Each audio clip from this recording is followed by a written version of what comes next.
Kerusuhan besar di Makassar, Jumat 29 Agustus 2025, menyisakan duka mendalam.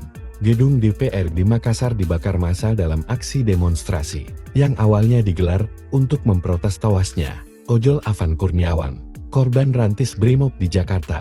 Namun, dari balik kobaran api itu, kisah pilu seorang fotografer humas DPR di Makassar bernama Abai Asriadi, 28 tahun, menjadi sorotan.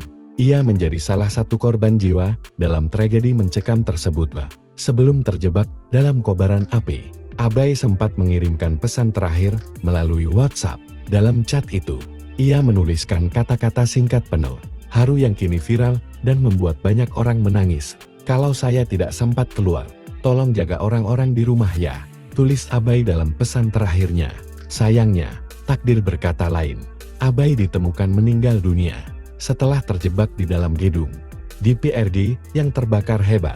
Ia menjadi simbol duka dalam kerusuhan Makassar yang merenggut nyawa 3 ASN, termasuk seorang staf anggota DPRD, serta menambah daftar panjang korban jiwa di berbagai daerah akibat aksi demonstrasi ini. Kepala Bapeda Makassar, sekaligus mantan sekretaris DPRD, Dahyan, membenarkan kabar duka tersebut. Ada 3 orang ASN yang meninggal dunia, termasuk Abai. Ujarnya, "Kini, Makassar berduka. Nama Abai dikenang sebagai sosok pekerja keras yang hingga akhir hayatnya tetap berada di garis depan pekerjaannya. Mengabadikan momen di gedung DPRD, pesan terakhirnya pun kini menjadi pengingat betapa cepatnya kehidupan bisa berubah di tengah situasi mencekam."